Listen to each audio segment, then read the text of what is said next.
In this tutorial, you'll learn how to embed audio files into your Google Sites page. To begin, open your Google Drive and select the audio file you'd like to add to your site.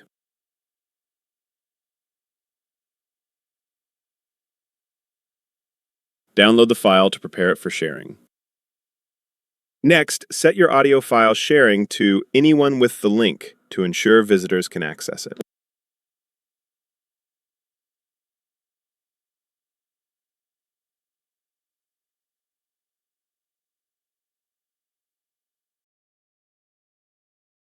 Then open the File Preview and access the Share menu to get the embed code. Once you have the Embed dialog open, click inside the HTML code box and select the embed code so you can copy it.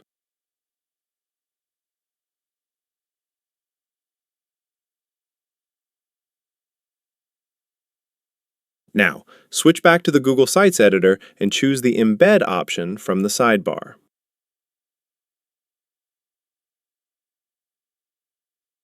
In the Embed dialog, paste your iframe code under the Embed Code tab.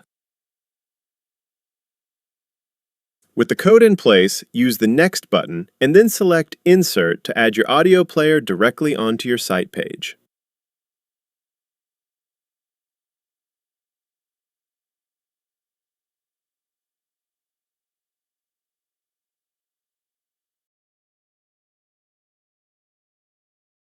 Select the embedded audio player if you want to adjust its position, then publish your changes so the audio becomes available to site visitors. Finally, dismiss any confirmation messages and test your embedded audio to make sure it plays and scrubs properly right from your published site. That's it! Your Google site now includes an embedded audio player.